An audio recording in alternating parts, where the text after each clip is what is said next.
Welcome into Patriots Today by Chat Sports. I am your host, Brett Alper, and ahead of week 1 of the NFL regular season, we got to get into our mailbag. We didn't get to it last week because the Patriots were wrapping up their preseason, but I know you guys got a bunch of questions, so let's get into them. All right, CJ Lynch. Devito was a great pickup. I'm not too big on Dobbs. Do you think we will release him? Well, when the Patriots when they cut Ben Woldridge after the game, I had a feeling that he would go on to the practice squad.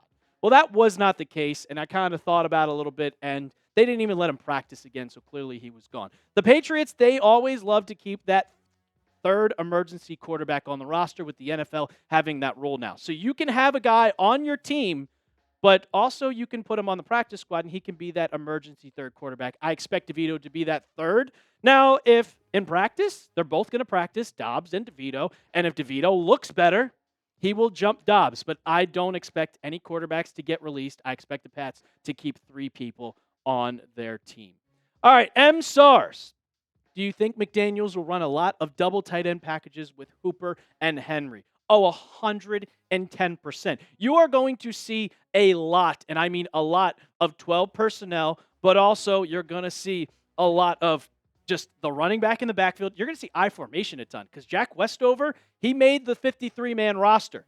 So he is going to be fullback a ton. But if you look at last year, I mean, the Patriots had success at running that 12 personnel. You saw Hunter Henry and Austin Hooper combine for 110 catches. And new quarterbacks, like young quarterbacks, they love their tight ends because the tight end's always open. You go down the seam. I think Hunter Henry's going to get open a lot. You have Austin Hooper. He's going to get open a lot. I expect those two to be very productive in this Patriots offense. And, I mean, we could talk about what happened in 2012 and 2011 with the 2 tight ends. It's another story. But, yeah, the Patriots had 2 tight ends, and it worked. I expect them to do it once again. Make Grunt great again. What's going on, brother? What do you think about Myers coming back to New England with all these wide receivers getting released? I loved Jakobi Meyers, and now that regime is gone, because you know why they got rid of him, against the Raiders game, oh, hey, Mac Jones, worst decision ever. But I've forgiven him for that now. That was so long ago. I don't really expect him to come back. I don't expect him to play, be a part of a trade. You have so many wide receivers and so many good wide receivers. I don't want to say they're great, but you have Stephon Diggs. You have Kayshon Boutte. You brought in Kyle Williams. I think they expect Kyle Williams to be very good. And then Pop Douglas, people say, oh, Jakobi Meyers is better than Pop Douglas. You're going to see Pop Douglas break out this year with the McDaniels offense. I don't think they're going to trade for Jakobi Meyers. That's just my opinion. New England faithful. What do you think the Patriots' record is now that the roster is set? I think that it's going to be a good season. I've been talking really, really high for the Pats this year just because how easy their schedule is. And I know it's on paper, you got to perform, but you got the Raiders, the Dolphins at home, on the road in Miami, you're probably going to lose. Raiders, Steelers, Panthers, Saints, Titans, Browns. Saints, Titans, Browns, Panthers, and Raiders should all be W's in that point. Then you get to the back half of the season. The Falcons is a toss-up. I think you're going to lose to the Buccaneers because Baker Mayfield and Bucky Irving, Chris Godwin, they're dogs. You have the Jets. I think you're going to win against the Jets. They're a dumpster fire. The Bengals, probably a loss. The Giants is a game I'm looking forward to so much. But then the Jets and the Dolphins. The second half of the schedule is really, really bad. So you have to, or really hard, I should say, not bad. You have to take advantage. But I think the Patriots will take advantage. But it's going to come down to you're going to lose to probably... You might lose to the Bills. You're going to lose to the Bengals. You're going to lose to the Ravens. It's going to be intense. You're also going to lose to the Bucs. Week 18 will determine everything. The 7th seed in the AFC playoff. It's going to mean a lot. And you play the Dolphins. And the Dolphins, I know that everybody thinks the Dolphins are going to be bad, but they still have the same roster as always. They still got Tyreek Hill. They still got Jalen Waddle. You still got Tua. You still have Devin Achane. Good team.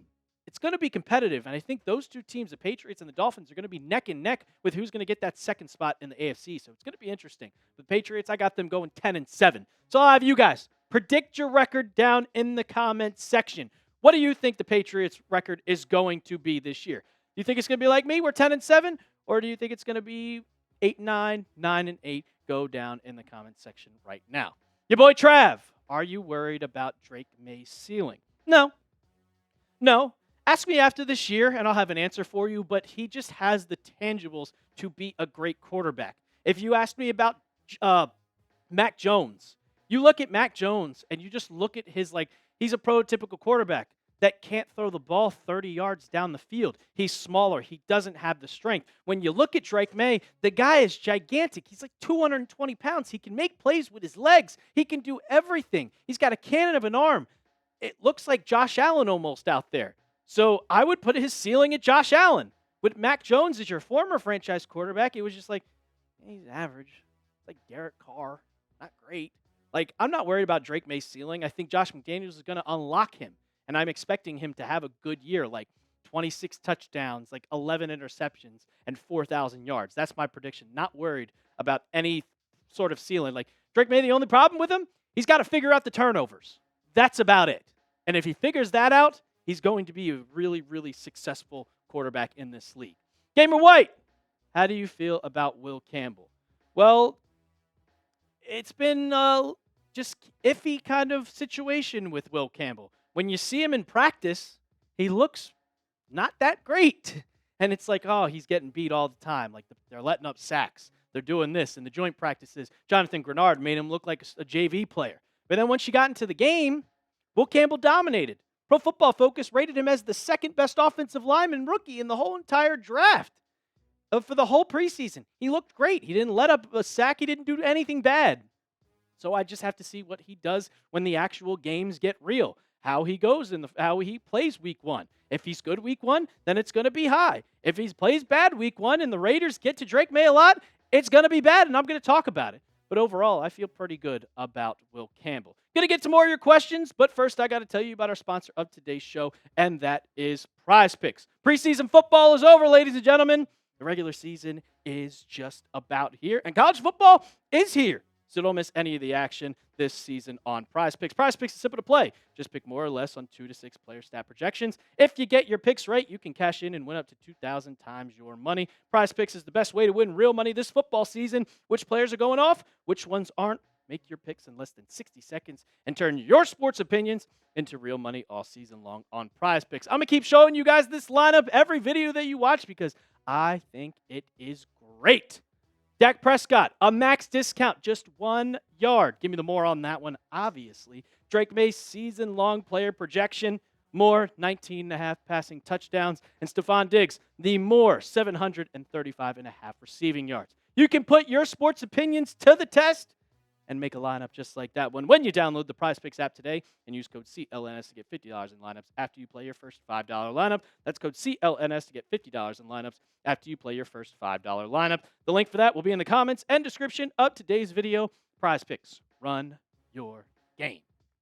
Dashy, how fast do you think Chism will climb up the roster? Could he eventually be wide receiver 2 by week 5? He's not going to be a wide receiver 2, Dashy. I love Efton Chism. He's a rookie. But if we look at all the rookie slots, Pop Douglas is a really, really, really good player. And I don't think a lot of people realize that. I don't think a lot of people realize how good Pop Douglas is going to be this year. I expect Chism to move up to a wide receiver 4 at best. The Patriots have 6 wide receivers on the roster right now. I don't expect Chism to be 6th. I think that he's going to jump Kyle Williams. He is the second slot on this team, and he's going to rotate in. But it's going to take him a while. I mean, Julian Edelman, he didn't go to the Patriots' top wide receiver until about 2013. It takes a while. He was drafted in 2009. It took him 4 years. He was doing special teams. Then he was playing defense. I don't think Chism's going to play defense, but it's going to take him some time to develop into an NFL wide receiver. But he's on the right track. Rodney Edwards, how do you think our wide receiver room is now? Well, you got rid of Kendrick Bourne and Javon Baker. And hopefully Javon Baker will go to the special teams. He's going to play special teams, but hopefully it goes to the practice squad if he gets claimed off of waivers. That's what I've seen as we record this video. But kind of just, I like it. I like the wide receiver room. I think it could be improved as always. I think Stephon Diggs is going to be ready week 1, and I think he's pretty impressive. He looks great. I think Kayshon Boutte is a really good wide receiver. I think he's going to break out this year. I think Pop Douglas is going to have a good year. I think it all depends on just if Josh McDaniels can draw up the plays for him. And if Stephon Diggs is healthy, it's going to help a lot more wide receivers get better because you have to focus on Diggs and you won't focus on Pop Douglas or Booty. And then Nasir coming in. How do you feel about Kyle Williams? I like Kyle Williams. He needs to get a little more strength in him. I mean, yeah, Dobbs threw him a hospital ball in that game against the Vikings, but that's a Dobbs problem. The one thing that I was kind of pissed about. But I like Kyle Williams. He is fast. He can route run. It's going to take him, just like I said about Chism, it's going to take him a while to develop. And I think that you're going to see him develop sort of this year, but he is behind Matt Collins and also Kayshon Boutte. So he's third in line as your X wide receiver. And that's going to take him some time to get more reps. Like I said it in a video that I expect Efton Chism to get more reps than Kyle Williams just because of just how the wide receiver room is. But it's going to take some time for Kyle Williams. I think he's going to be a successful guy. Tyree Vaughn, who was your favorite player on defense and who do you think will break out the most? My favorite player on defense is Christian Gonzalez, and I think that he is by far the second best cornerback in football next to Pat Surtain. He might even jump him for the best cornerback in football. Hope he's healthy. I really hope he's healthy. Hamstring injury is not something to take lightly, and I hope that he comes back strong. But the guy who thinks is going to break out the most, and it's a guy I've been seeing a lot the entire offseason, and people are saying it's Keon White. I think it's going to be K'Lavon Chaisson. He has gone off a lot in practice, and Mike Vrabel sees it, and he's been getting first-team reps over White, and I think he might pass him at that second spot as that edge rusher alongside with Harold Landry. Pats fan for life. Biggest snub from the 53-man roster. Well, on Monday, that was Tuesday, Patriots had to cut down to 53 men. And one guy that I saw that was snubbed, and I was really hoping that he made the roster, was Truman Jones. And I know the stats say like they're 2 tackles and anything, but Truman Jones really he was quiet during the beginning of training camp, but once he got into the actual games, he was really good. Yeah, he didn't get any sacks, but he got 3 pressures, 10 tackles, and a PFF grade of 62.8. And he was all over the field. And I'll say this, he didn't make the roster. He did sign to the practice squad, but Truman Jones. Anthony Jennings made the roster. And I've been talking about Anthony Jennings a ton. And the Patriots were trying to trade him. And I think with his contract, you could have just let him go and just cut him. If you didn't expect him to be a part of this roster, then what was the point of keeping him? I think the Patriots are still looking to find a trade partner for Anthony Jennings. But it could happen. It's a question. I think Truman Jones should have made it over him. That's just what I saw during preseason. Anthony Jennings, he did have 3 sacks in one of those games. He looked great. So maybe I'm just going crazy, and that saved his roster spot over Truman Jones. But I'll ask you guys before we get on out of here.